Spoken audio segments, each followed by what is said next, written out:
Hello, welcome to The Revealing. I'm your host, Pavoratii, here to discuss the Idaho 4 case. As a disclaimer, this channel is for entertainment purposes. These are my opinions, not here to slander. So let's get started. What I want to do today is discuss some key takeaways from that court hearing. And I'm going to do this in a way where I try not to gloat too much, because old Pavaratii's just been right a lot here lately. And I think you'll agree when I'm done with this video. And you're welcome, Ann Taylor. So let's get right into it. Very interesting hearing. We're going to hear some things that we've been wondering that we now know the answer to. The first thing is that cast report. We were all unclear if they actually had received that cast report or not. And we're clear now that they haven't. The last time it was mentioned in court was they were supposed to get it on May 31st. So we assumed they didn't, but we didn't know for sure. Now we know for sure. Here's Ann Taylor. All right, Judge, we are now talking about item 242, the cast report. The history of this is we came to the court asking for the cast report, knowing it was relied upon last year, and the court ordered that we receive it. We received one that was stamped draft all over it. You've heard testimony about that today from Mr. Ray, and it's not a final report, and we knew that when we got it. We asked for that. We asked for the analysis behind that, and we haven't received that. We were told on February 23rd of this year that the state will provide this by March 31st. Well, March 31st came and went, and we did not get it. So on April 23rd, the state said we still don't have it. And then on May the 10th, the state responded to this request and said that because we provided additional information, Mr. Kohbergers' alibi, they need more time to do work on this cast report, and they'll get it to us later. Your Honor, I think you ought to order that we get the cast report, and I think you ought to order that we get everything that went into developing this, and we get the analysis that they made. The next thing we all have been waiting on is Mr. Cy Ray. Now, Mr. Cy Ray is the expert that seems pretty credible on the stand, let me tell you. Now, one thing, though, is very interesting, because we've all wondered, is he just going to use the cast data as a witness, expert against expert type thing, or is he actually going to get into the metadata, to use the GPS locating data? And I believe he answered that question for us today. Well, here you are, and you're working with us in Mr. Kohbergers' case. What's your role in this case?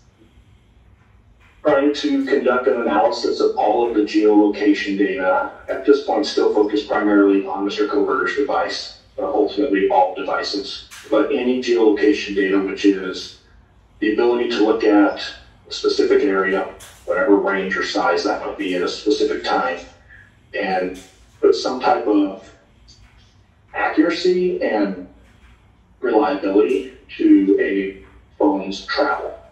Maybe it's static, and it's moving when it's not moving, when it's off, it's on. Those type of things, but specifically as it relates to network, so the cellular network or a Wi-Fi network.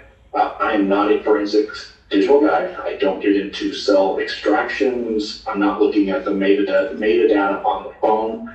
I'm looking at it very much as a network. The other really interesting thing that Cy Ray mentioned, and the thing that we'll be talking about after this, is that special guest witness that we all got to see today, and that is Brett Payne.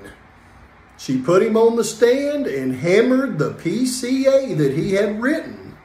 And some truths were, how should I say, revealed. But they really weren't revealed, because I already revealed them over the last couple of weeks in detail, a couple of videos.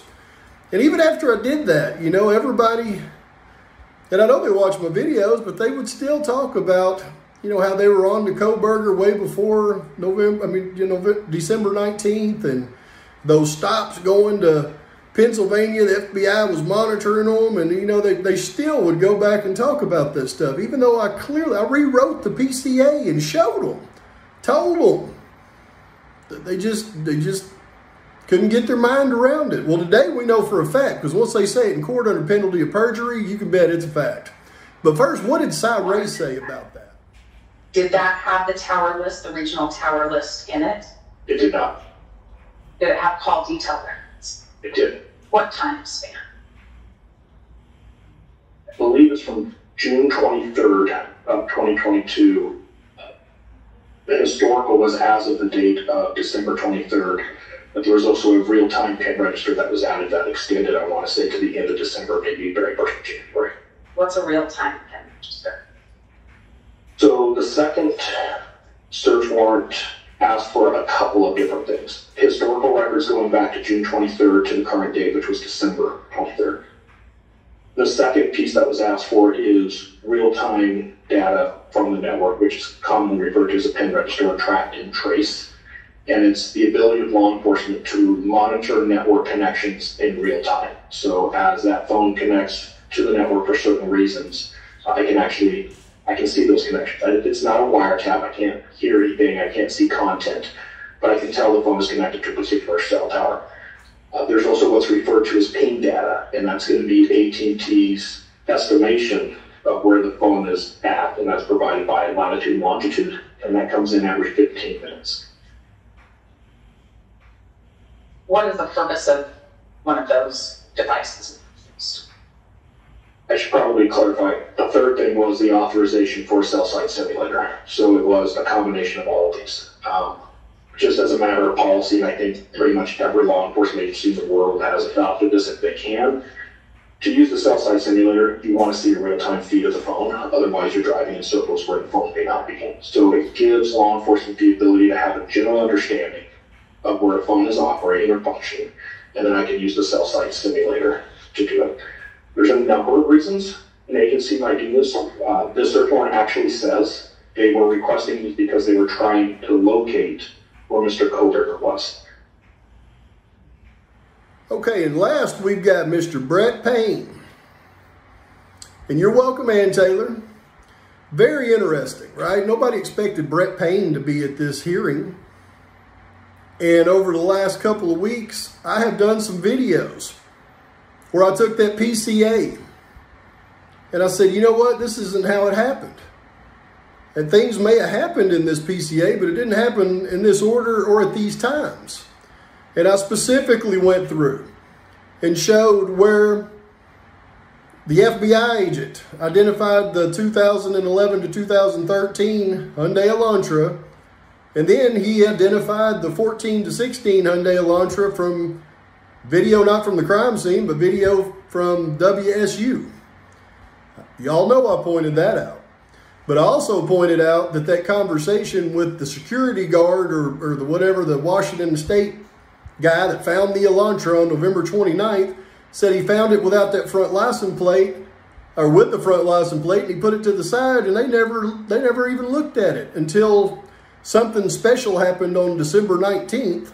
And then when that something special happened, then they had Kohberger's name, then they started investigating. That's when they talked to the guy at WSU. I said that, rewrote it in the PCA. Nobody wanted to believe Pavoratii. Well, let's hear it from the horse's mouth. Where you talked about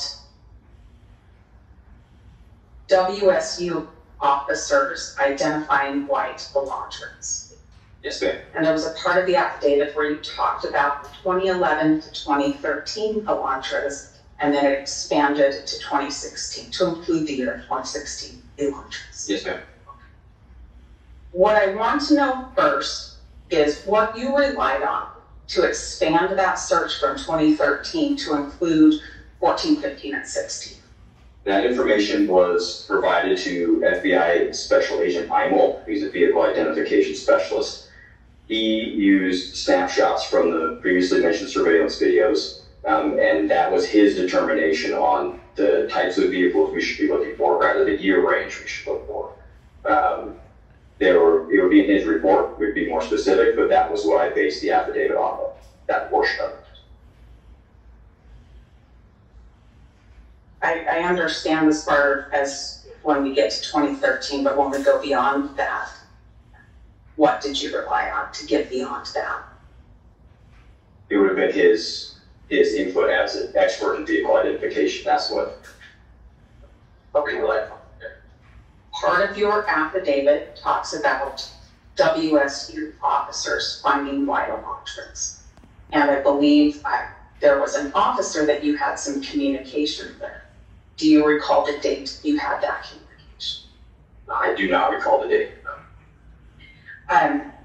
Did you have some messaging system exchange with this officer to talk about that? Yes, ma'am.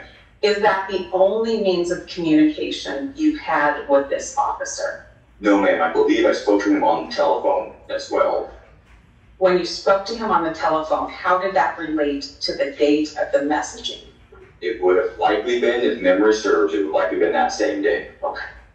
Does December 20th, 2022 sound familiar to you? Yes, ma'am. And so this conversation with this officer from Washington, it related backwards to when he noticed an elantra, is that right? Yes, ma'am. But when he noticed it, you didn't know about that yet. Is that also correct? That is correct. Okay, so you don't know about him or talk to him until December 20th, 2022, correct? Yes, that's correct.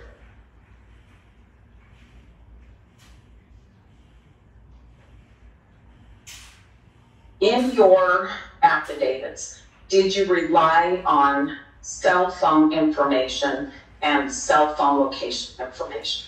Yes, ma'am. Did you work with cell phone records yourself? No, ma'am. Did you see cell phone records yourself? Yes, ma'am, I did. When was the first time you saw cell phone records that were attributed to Bryan Kohbergers? I do not remember what date that was. Well, maybe you can give me an estimate. We know on the 20th, you're talking to WSU about an observation from a month before. And we know on December 23rd, you're asking for AT&T warrants for information. Can you narrow it down? Sorry, Judge. That's a yes. You just want to get the record. Yes? Yes, that's Okay, correct. thank you. So between those 2 dates, does that help you identify the first time you saw cell phone records related to Bryan Kohbergers? Memory serves, the first time I saw any cell phone records related to Bryan Kohbergers was after we received the return from the first search warrant.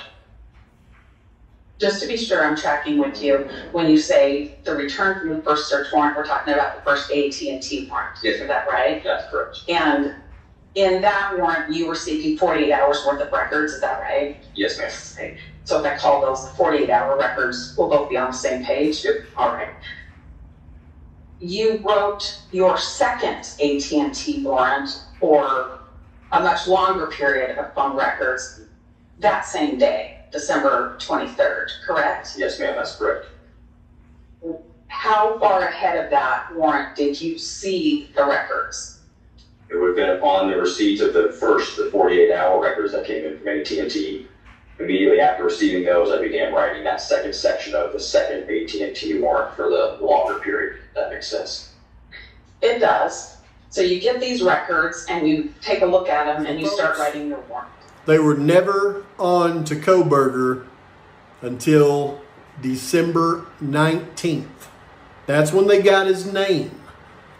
He just admitted under penalty of perjury that the conversation he had with the guy, the Washington State cop, about the Hyundai Elantra, just like I said in the PCA videos, did not occur until December 20th. That's when the investigation started into Bryan Kohbergers. The FBI didn't follow him to Pennsylvania. Those stops were just drug interdiction stops by the Indiana Highway Patrol. They had nothing on Kohbergers.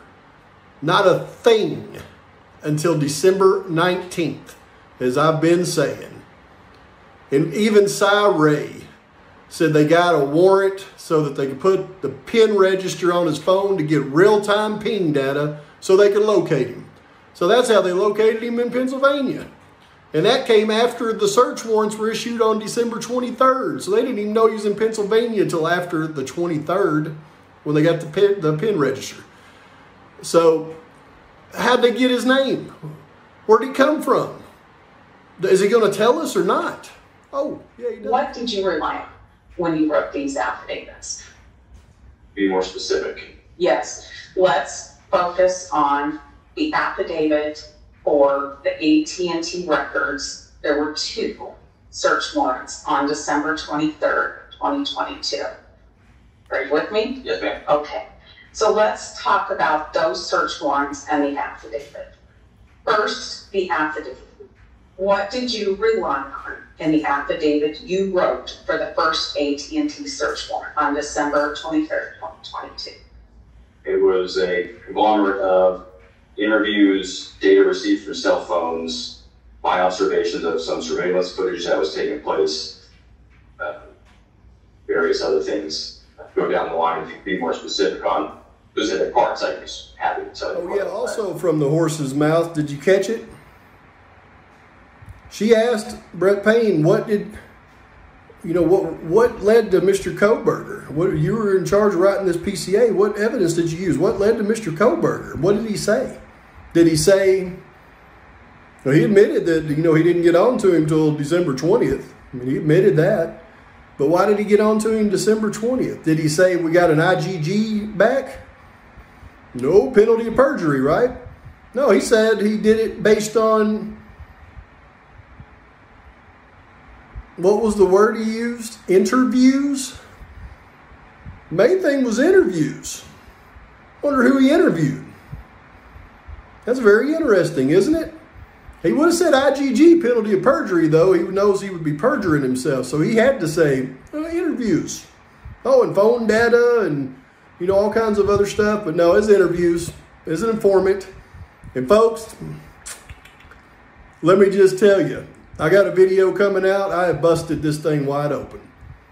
When I put that video out, though, Pavoratii may be in danger from a lot of different sources, but I'm going to bust it out anyways because the truth needs to come to light.